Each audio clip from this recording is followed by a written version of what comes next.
പൂജയൊന്നും കൈക്കൊള്ളാതെ വന്നപ്പോൾ പൂജാരിക്ക് സംശയമായി ഇതിനകത്ത് ദേവിയുടെ സാന്നിധ്യമില്ല എന്ന്. അമ്മ എവിടെ പോയി എന്നറിയാൻ വേണ്ടി പ്രശ്നം വെച്ച് നോക്കിയപ്പോൾ അവിടെ അമ്മയുടെ സാന്നിധ്യമില്ല എന്നും അമ്മ ഒരു വീട്ടിലെ അടുക്കളയിൽ ഇരിക്കുകയാണെന്നും കണ്ടെത്തുകയുണ്ടായി. അങ്ങനെ എല്ലാവരും കൂടെ പിന്നെ ചെന്നിട്ടാണ് അമ്മയെ അവിടുന്ന് ആചാരത്തോടു കൂടി കൊണ്ടുവന്നെന്നാണ് ഐതിഹ്യം. ഇന്ന് ദേവീക്ഷേത്രത്തിലെ ഉത്സവമായിരുന്നു. അത് കാണാൻ പോയി. അത് കണ്ടുകൊണ്ടിരുന്നപ്പോഴാണ് ചെട്ടികുളങ്ങര അമ്മയ്ക്ക് ഇഷ്ടപ്പെട്ടൊരു കറി വെച്ചാൽ എന്താണെന്ന് തോന്നിയത്. ആ കറിയെക്കുറിച്ചുള്ള ഐതിഹ്യം ഞാൻ ആദ്യം പറയാം. അമ്മയുടെ പൂജ നടക്കുന്ന സമയത്ത് തൊഴാൻ പോകാനായിട്ടൊരു ഭക്ത വീട്ടിൽ ജോലിയെല്ലാം ഒതുക്കുകയായിരുന്നു. ഒതുക്കിക്കൊണ്ടിരുന്നപ്പോൾ കറി വെന്ത് തീരാൻ ഇനിയും സമയമെടുക്കും. എന്നാലത് അടുപ്പയിലിട്ടിട്ട് ദേവിയോട് പറഞ്ഞ്, അമ്മേ ഇതൊന്ന് നോക്കിയേക്കണേ, ഞാൻ അമ്പലത്തിൽ പോയിട്ട് വരട്ടെന്ന് പറഞ്ഞു. അപ്പോൾ അമ്മയ്ക്ക് ഭക്തയുടെ വിളി കേട്ടല്ലേ പറ്റൂ. അമ്മ ഭക്ത പോയപ്പോൾ അവിടെ കാവലിരുന്ന് ആ കറിക്ക് യാതൊരു കേടുപാടും ഇല്ലാതെ ശരിയാക്കി നല്ലപോലെ തിളപ്പിച്ച് അടുക്കി പിടിക്കാതെ റെഡിയാക്കി വെച്ചു എന്നാണ് ഐതിഹ്യം. അപ്പം അതെങ്ങനെയാണ് വിശ്വാസികൾക്ക് തോന്നിയതെന്ന് വെച്ചാൽ ആ പെണ്ണോടി വന്ന് അമ്പലത്തിലെ പൂജയിൽ പങ്കെടുത്തു. പക്ഷെ പൂജ നടക്കുമ്പോൾ പൂജാരിക്കൊരു ശങ്ക, ദേവി അവിടെ ഇല്ലാത്തതുപോലെ.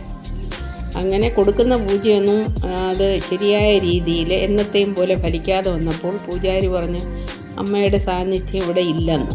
അപ്പോൾ അങ്ങനെയാണ് അത് പ്രശ്നം വെച്ചപ്പോൾ അമ്മ ആ ഭക്തയുടെ വീട്ടിൽ കറി, പറയുമ്പോൾ തമാശയായിട്ട് തോന്നും, പക്ഷെ അങ്ങനെയാണൊരു സങ്കല്പം. അപ്പോൾ ആ നാട്ടുകാർക്ക് ഭയങ്കര ആ ഉത്സവം വരുമ്പോഴത്തേക്ക് ഈ ഒരു കറി വയ്ക്കുക എന്ന് പറഞ്ഞാൽ അമ്മയോടുള്ള സ്നേഹമാണത്. അമ്മയുടെ ഇഷ്ടപ്പെട്ട കറി എന്നാണ് പറയുക. ചെട്ടികുളങ്ങര അമ്പലം എന്ന് പറഞ്ഞാൽ മാവേലിക്കര ചെട്ടികുളങ്ങരയിലാണ്. ദേവിയാണ് സങ്കല്പം. അപ്പോൾ അമ്മയ്ക്കിഷ്ടപ്പെട്ട ആ കറി നമുക്കൊന്ന് വെച്ച് നോക്കാം. മുരിങ്ങയ്ക്ക, അതുപോലെ കറിവേപ്പില,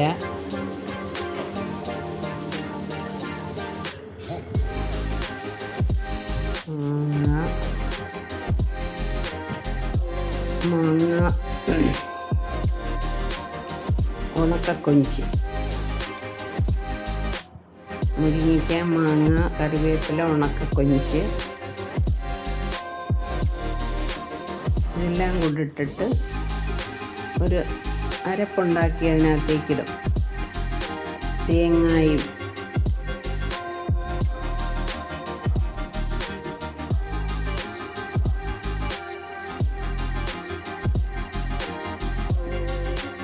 ഉള്ളി, മഞ്ഞപ്പൊടി, മുളക് പൊടി, മല്ലിപ്പൊടി, ഇതാ ഞാൻ ആദ്യം കാണിച്ചായിരുന്നല്ലോ. അപ്പോൾ അതെല്ലാം കൂടി ഇതിനകത്തേക്ക് ഇട്ട് ഒന്ന് അവിയലിൻ്റെ കണക്കിന് കൂടുതലായിട്ട് അരയാൻ പാടില്ല. ഇതെല്ലാം കൂടെ ഒന്നിച്ചാക്കി ആവശ്യത്തിന് വെള്ളവുമൊക്കെ വെച്ച് ഉപ്പും ഇട്ട് അതൊന്ന് എല്ലാം ഒന്നുപോലാകുന്നതിലാക്കിക്കൊണ്ട് പൊത്തി വെച്ചിട്ട് ചെറുതീയിലിട്ട് വേവിക്കുന്നതാണ് കറിയുടെ പാചകം. അത്രയേ ഉള്ളൂ. കൂടുതലായിട്ട് പാചകങ്ങളൊന്നുമില്ല, കടുക് താളിക്കുകയോ മറ്റുള്ള ഒന്നുമില്ല. ഇതാണ് കറിയുടെ രീതി. പക്ഷേ ഇത് ഉത്സവത്തോടനുബന്ധിച്ച് എല്ലാ വീടുകളിലും വളരെ വിശേഷമായിട്ട് ചെയ്യുന്നതാണ്. നിങ്ങളൊന്ന് നോക്കുക. അമ്മയുടെ അനുഗ്രഹം നിങ്ങൾക്ക് ഉണ്ടാകട്ടെന്ന് ഞാൻ പ്രാർത്ഥിക്കുന്നു. എല്ലാവർക്കും ഇഷ്ടപ്പെടും. നല്ല ടേസ്റ്റുമാണ് ഈ കറി. ഒന്ന് ചെയ്ത് നോക്കണേ. എളുപ്പമാണ്. ഈ സാധനം എല്ലാം കൂടെ ഇതുവരെയും തീ കത്തിച്ചിട്ടില്ല. ചെയ്യാനുള്ളതെല്ലാം ചെയ്ത് അടച്ചു വെച്ച് ചെറിയ തീയിൽ ഇതിന് വേവിച്ചെടുക്കുക. അതോടെ ജോലി ഓൾമോസ്റ്റ് തീർന്നു. മൂടി വയ്ക്കുക. ഇനി അടുപ്പ് കത്തിക്കുക.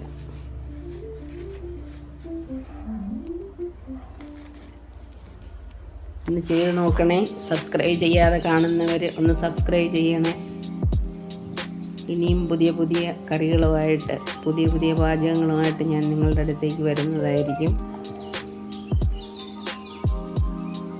Thank you.